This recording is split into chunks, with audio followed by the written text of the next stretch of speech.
તાજેતરમાં ગુજરાત પોલીસ દ્વારા પીએસઆઈ અને પોલીસ કર્મચારી સંવર્ગમાં ભરતી માટે દોડની શારીરિક કસોટી યોજવામાં આવી હતી, જેમાં કચ્છમાંથી 73 દીકરીઓ પાસ થઈ છે। ત્યારે આંતરરાષ્ટ્રીય મહિલા દિવસની પૂર્વ સંધ્યાએ આ દીકરીઓનું અભિવાદન કરાયું હતું। ખાસ મહત્વની બાબત એ છે કે તમામને પશ્ચિમ કચ્છ પોલીસ દ્વારા શારીરિક દોડની તાલીમ અપાઈ હતી અને હવે પોલીસ લેખિત પરીક્ષા માટે પણ મદદરૂપ બનશે, જેમાં સાંસદ વિનોદ ચાવડાએ આર્થિક સહયોગ આપ્યો છે। કચ્છ જિલ્લો સરહદી અને અહીંના યુવાનોમાં ખાખીમાં જોડાવા માટે જુસ્સો જોવા મળે છે। જોકે ગ્રામીણ વિસ્તારોમાં જોઈએ તેવી સુવિધા નથી, ખાસ કરીને યુવાનો શારીરિક કસોટીની તાલીમ મેળવતા, પરંતુ દીકરીઓ ઘરની બહાર ન નીકળી શકતી, તેઓ ખાખી વર્દીમાં કેમ જોડાય? દરમિયાન પશ્ચિમ કચ્છ જિલ્લા એસપી વિકાસ સુરડાના ધ્યાને મામલો આવતા તેમણે પોલીસ દળમાં જોડાવા ઈચ્છતી દીકરીઓને તાલીમ આપવા માટે જવાબદારી ઉઠાવી હતી। પ્રારંભે સેમિનાર યોજાયો, બાદમાં શારીરિક પરીક્ષાની તાલીમ આપવા માટે ભુજના પોલીસ પરેડ ગ્રાઉન્ડમાં તાલીમ આપવામાં આવી। જોકે દીકરીઓ આસપાસના ગામોમાંથી આવતી અને પરત જવા માટે બસની વ્યવસ્થા ન થતા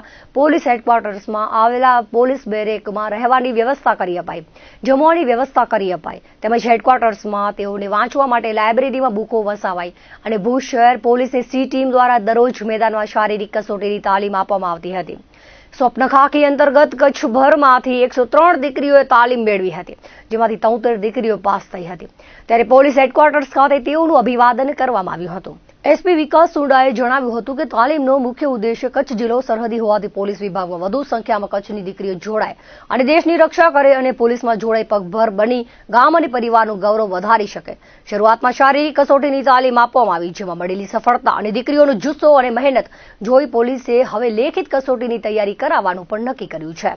લેખિત કસોટીની તૈયારી માટે ક્લાસીસમાં માર્ગદર્શન લેવું જરૂરી છે। આ બાબતે કચ્છ મોરબીના સાંસદ વિનોદ ચાવડાને વાત કરતા તેઓએ ત્વરિત સહકાર આપી તમામ દીકરીઓની ક્લાસીસની ફી ભરવા માટે પોતાનો રાજીપો વ્યક્ત કર્યો છે। હાલમાં પોલીસ હેડક્વાર્ટર્સ ખાતે દીકરીઓ ઓનલાઈન અને ઓફલાઈન શિક્ષણ મેળવી રહી છે, તેમજ હેડક્વાર્ટરમાં આવેલી પોલીસ લાયબ્રેરી 24 કલાક ખુલ્લી રાખવામાં આવી છે, જેથી દીકરીઓ વાંચન કરી જ્ઞાનમાં અભિવૃદ્ધિ કરી શકે। આ ઉપરાંત તમામ બહેનોની દેખરેખ માટે મહિલા પોલીસની ડ્યુટી અપાઈ છે। 2 મહિલા પોલીસ કર્મચારી દિવસે અને 2 રાત્રે ફરજ બજાવે છે અને જ્યાં મૂંઝવણ પડે ત્યાં માર્ગદર્શન પણ આપી રહ્યા છે। ખરેખર આનંદની વાત છે કે કચ્છ જિલ્લાની અંદર ભુજ મધ્યે એટલે કે પશ્ચિમ કચ્છ વિભાગમાં આપણા પશ્ચિમ કચ્છના એસપી શ્રી વિકાસ સુરડા સાહેબના નેતૃત્વમાં એમની જે પોલીસની સી ટીમ છે એ બહેનોના માર્ગદર્શનમાં 103 દીકરીઓ જે છે કે અહીંયા પોલીસની ભરતી માટે તૈયારી કરી રહી છે હેડક્વાર્ટરની અંદર, અને 103 દીકરીઓમાંથી 73 દીકરીઓ જેમણે શારીરિક કસોટી સફળ એટલે કે પાસ કરીને, ખરેખર આનંદની વાત છે કે જ્યારે મેં હમણાં પૂછ્યું તો દૂર દૂર ગ્રામ્ય કક્ષાની મધ્યમ ગરીબ પરિવારની જે દીકરીઓ અને અહીંયા સી ટીમ જે પ્રકારે એમને તાલીમ આપે છે, પોલીસ વિભાગ દ્વારા જે છે કે એમને રહેવાની વ્યવસ્થા, એમને જમવાની વ્યવસ્થા, એમની તાલીમની વ્યવસ્થા, એમનો ઓનલાઈન ઓફલાઈન અભ્યાસ થાય એની ફીથી માંડી કરીને તમામ વ્યવસ્થા જે છે કે પશ્ચિમ કચ્છના એસપી શ્રીના નેતૃત્વમાં અહીંયા થઈ રહી છે, એમને ખરેખર બિરદાવવા લાયક છે। કદાચ આ ગુજરાતની અંદર આવી પહેલી ઘટના હશે કે પોલીસ જે છે એમની સી ટીમ દ્વારા, અને એમણે નામ બી સરસ આપ્યું છે કે સી ટીમ કી શેરનિયા, એટલે દીકરીઓની અંદર પણ એનો આત્મવિશ્વાસ અને મેં જુસ્સો જોયો ત્યારે મને પણ ખૂબ આનંદ થયો, ગમ્યું। હું એસપી સાહેબ અને એમની જે સી ટીમની જે પોલીસની બહેનો છે એને અભિનંદન આપું છું અને આશા રાખીએ કે સ્થાનિક ભરતી થશે અને સ્થાનિક ભરતીની અંદર આપણી કચ્છની દીકરીઓ આવશે તો આવનાર સમયમાં 20, 25, 30 વર્ષ સુધી જે છે કે પોલીસની જે વારંવાર ઘટ રહે છે એનામાંથી પણ આપણને મુક્તિ મળશે। આ જે પ્રયોગ કચ્છની અંદર એસપી સાહેબ અને એમની સી ટીમ દ્વારા જે થઈ રહ્યો છે એ બિરદાવવા લાયક છે અને એક જનપ્રતિનિધિ તરીકે હું એમને ખૂબ ખૂબ અભિનંદન આપું છું। हमारा एक प्रयास था ये, जिसमें पश्चिम कच्छ में जो ज़रूरतमंद बच्चियां हैं वो जो पुलिस में शामिल होना चाहती हैं उनको शारीरिक कसौटी की हम लोग ट्रेनिंग देने के लिए हमने ये प्रयास प्रारंभ किया था, क्योंकि जैसा आप देख रहे हैं कि एक तो यहाँ के ज़िले का प्रतिनिधित्व कम है, तो यहाँ के बच्चे मोटिवेट हों और पुलिस में आएँ तो इससे ये कच्छ पुलिस को भी बहुत लाभ है। इस तर्ज पे हमने उनको एक फिज़िकल की ट्रेनिंग देने के लिए एक हेल्पिंग हैंड हमने प्रारंभ किया था और उसमें हमें सफलता मिली, जिसमें हमारी 100 बच्चियों में से 73 बच्चियाँ सेलेक्ट हुई हैं। आगे इनकी लिखित परीक्षा बाकी है, तो इस रिज़ल्ट को देख करके और इस रिज़ल्ट से प्रेरित होकर के और माननीय एमपी साहब के सपोर्ट से हम लोग आगे इनको अभी लिखित परीक्षा के लिए भी हम लोग तैयार कर रहे हैं, तो उम्मीद है कि हमें आगे सफलता मिलेगी और ये बच्चियां सिलेक्ट होंगी और पूरी मेहनत करके गुजरात पुलिस में आकर के गुजरात पुलिस का और पश्चिम कच्छ जिले का नाम रोशन करेंगी।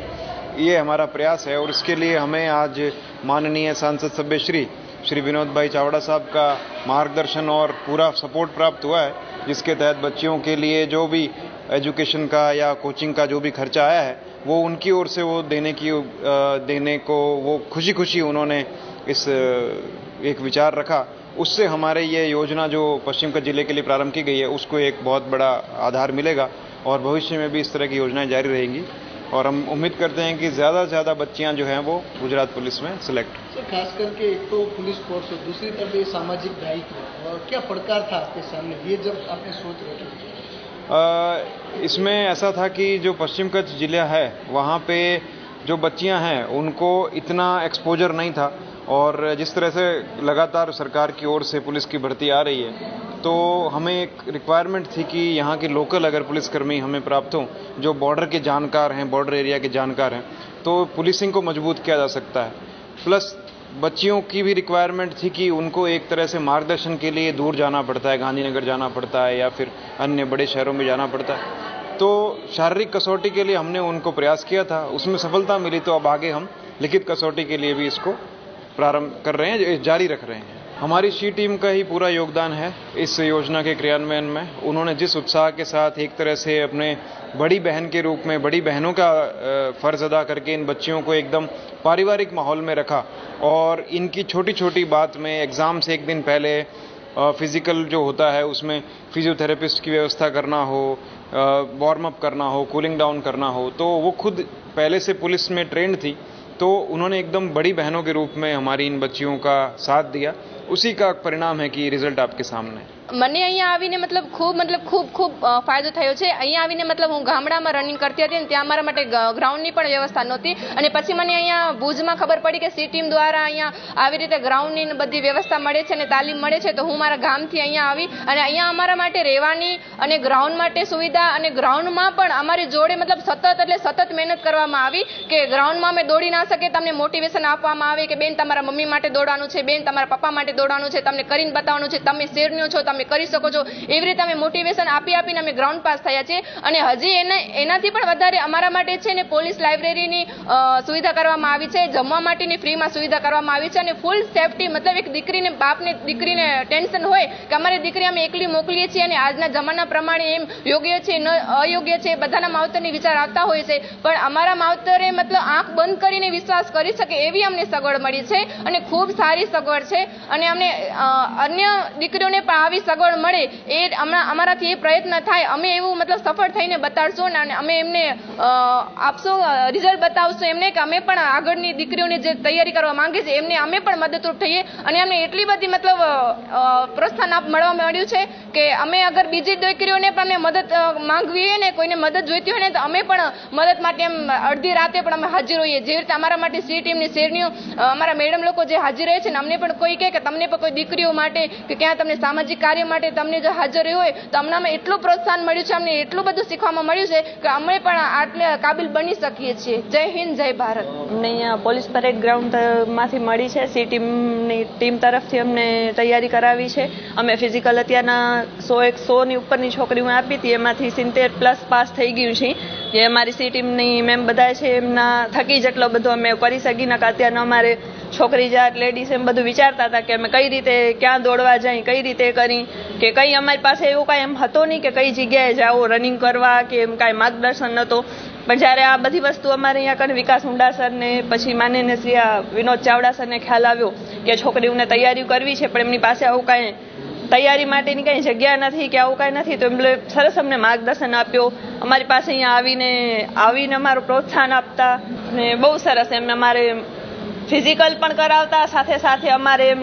પ્રોત્સાહન પણ આપતા, અમને અલગ અલગ જગ્યાએ લઈ જઈને ટ્રેનિંગ કરાવતા કે અમારે ભુજી એક વખત લઈ ગયા હતા હમીરસરને રોડ ઉપર રનિંગની, સાયકલિંગની બધી રીતે એમ સરસ મેં માઇન્ડ પણ અમારો એવો નહીં કે અમારા ઉપર એકદમ પ્રેશર કે અમારે અમે હસતા હસતા કરી ગયા છીએ, એમ તૈયારી કરી છે એવો અમને લાગતો નહોતો કે એમ તૈયારી કરી છે. એમ પ્રેશર દઈને નથી કરાવી તૈયારી કે હાલો આમ એકદમ પ્રેશર છે ને અમારે કરવું જ છે. અમારા માટે એક મિશન ખાખી કરીને એક આયોજન કર્યું હતું સી ટીમે. એમને જોઈને જ અમને પોલીસ ફોર્સમાં જોડાવવાની તક મળી છે. એ લોકોએ અમારા પાછળ બહુ વધારે પડતી મહેનત કરી છે. અમારા માટે એમને રહેવા ખાવા પીવાની વ્યવસ્થા કરી છે. ફિઝિકલ ગ્રાઉન્ડ માટે પણ એ લોકોએ અમને સુવિધા પૂરી પાડી હતી. તેમજ હવે લેખિત કસોટી માટે ક્લાસીસ ઓનલાઈન અને ઓફલાઈન બંનેની સુવિધા પૂરી પાડે છે. આગળ પણ એ જ જુસ્સાથી ને એ જ સાહસથી બધી બહેનો મહેનત કરી રહી છે. એમનો પણ બહુ જ વધારે સપોર્ટ છે અમને, સી ટીમનો, વિનોદ સરનો અને એસપી સાહેબનો પણ. હું અહીંયા ભુજ કચ્છમાં સી ટીમ દ્વારા જે તાલીમ આપવામાં આવે છે તેના દ્વારા તાલીમ લઉં છું. 11મા મહિનામાં હું એન્ડિંગમાં આવી હતી ને મને એવું થયું કે હું 4-5 દિવસ રોકાઈ ને પછી હાલી જઈશ, બધું શીખી જઈશ, એટલે પછી હું ઘરે જ કરી રહીશ, મારી રીતે હું પ્રેક્ટિસ કરીશ. પણ એવું ન થયું. મને તો એવું થયું કે હવે તો હું જેટલું ટાઈમ બને ને એટલું ટાઈમ એમના ભેગું જ રહું. એટલે કે ગાયત્રી મેડમ, શીતલ મેડમ ને રમીલા મેડમ, એ બધાને મેં જોયા ને તો મને એમ થયું કે મારી જિંદગીમાં આગળ માને પણ એવી રીતે કે જોવાનું કોઈક મોકું મળે ને કે કોઈ છોકરીઓ કે આ જો તો બેન જાય રહ્યા, ગાયત્રી બેન જાય રહ્યા ને તો અમે કહીએ કે આ જો તો બેન જાય રહ્યા, કેવા મસ્ત લાગે, એની પર્સનાલિટી કેવી મસ્ત છે, કોઈ ખરાબ નજરથી એમને જોઈ ન શકે જો પોલીસવાળા હોય તો અમને પણ એવું ફીલ થાય છે કે અમે પણ પોલીસ બનીએ ને અમને કોઈ ખરાબ નજરથી ન જોઈએ, અમે બધાની છોકરીઓનું રક્ષણ કરીએ. અને અમુક વાલીઓનું એવું માનવું હોય છે કે છોકરીઓ છે કે એમને પોલીસમાં મોકશું તો રાત્રે ડ્યુટી આવશે એની, તો રાત્રે પછી એની સેફટી કોણ રાખશે. પણ જે પોલીસની ડ્યુટી હોય ને એ સારામાં સારી ડ્યુટી હોય. હું તો એમ કહું છું કે તમે જોજો કે કાલે આપણું આંતરરાષ્ટ્રીય મહિલા દિવસ છે 8 માર્ચ, એટલે તમે મહિલાનું હું કંઈ જણાવું કે જો તમે આર્મીની મહિલા જો કે પછી પોલીસની મહિલા જો, એમને તમે કોઈ દિવસ નહીં જોયો હોય કે કોઈ લોફર એમને જોઈ અને ખરાબ નજરથી એમને જોઈ કે કાંઈ ખરાબ હરકત કરે. પણ તમે એમ જ જોયું હોય કે સાદી મહિલા જતી હોય તો એમને બધા કે આવા કપડાં પહેર્યા છે કે એવી ખરાબ નજરથી જોઈએ. પણ જો પોલીસની વર્દીમાં આપણે હોઈએ કે આર્મીની વર્દીમાં હોઈએ ને આપણે, તો આપણને કોઈ ખરાબ નજરથી ન જોઈને. હું એમ કહું છું કે તમે બધી છોકરીઓ ભલે વર્દી ના પહેર્યો પણ સ્ટ્રોંગ બનો અને પોતાને શારીરિક રીતે ને માનસિક રીતે સક્ષમ બનાવો ને પોતાના માવતરનું સારી રીતે ધ્યાન રાખો, તમે આગળ એમને કામ આવી શકો. મોસ્ટલી તો એવું જ બનતું હોય છે કે આપણે લગ્ન કરીને હાલ્યા જઈએ, પછી આપણે માવતર માટે એટલું બધું કાંઈ કરી નથી શકતા. પણ જો આપણે પાસે નોકરી હોય તો આપણે 2 ઘર સારી રીતે સંભાળી શકીએ. એક તો મમ્મી પપ્પાનું ને બીજું તો આપણા સાસરિયાનું, બધાનું આપણે સારી રીતે ધ્યાન રાખી શકીએ. તો હું એમ જ કહેવા માગું છું કે ભલે તમે નોકરી ના કરો તો કંઈ નહીં, પણ પોતાની રીતે જાતને એટલો સક્ષમ બનાવો કે તમને કોઈ ખરાબ નજરથી જોઈ ના શકે અને તમે સ્ટ્રોંગ બનો ને પોતાના માવતરનું નામ રોશન કરો.